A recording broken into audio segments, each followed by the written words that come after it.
The Mission Study Team's work began in the fall of 2022, and in the fall, we engaged the congregation in 3 main activities.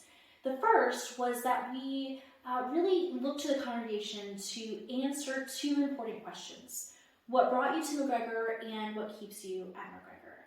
And we felt that these 2 questions were really essential to capturing what is the story that we're going to tell about ourselves as a faith community? What's the story we tell about why we're here? And we found some really interesting themes and patterns in that conversation, some patterns to the answers to those 2 questions. 2 answers really emerged for both questions: the people and beliefs or faith. The people are what brought me here, right? So people are welcoming, people are loving, people are inviting at McGregor. People are non-judgmental. And then the second main answer that we heard was the beliefs or the progressive theology of the church is what was attractive to me, what keeps me here. And not just of McGregor, but the PCUSA denomination as a whole.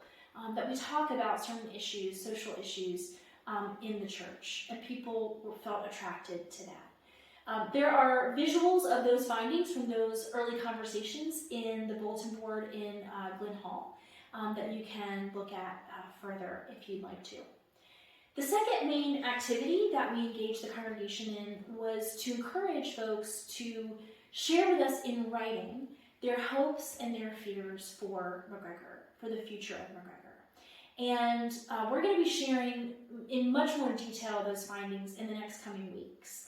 But some of the themes that we heard related to hopes was what you might imagine, that we want to be a church that's more involved in our local community, that we want to see younger people at the church, younger generations, younger families, and that we want to continue to be an inviting community for all people.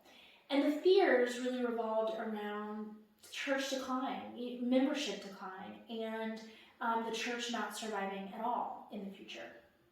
Again, we'll be talking much more in detail about those findings in the coming weeks. The third main activity that we participated in the fall, in November and December, was our spiritual journey. And this was a 40-day process where we gathered in small groups and we worked together using the book by Mark Tisworth, 40 Days of Prayer.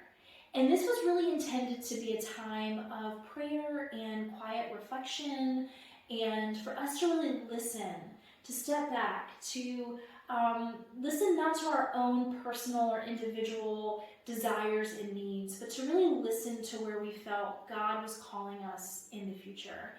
And we had just over 50 people participate, which we felt was a really strong engagement from the congregation.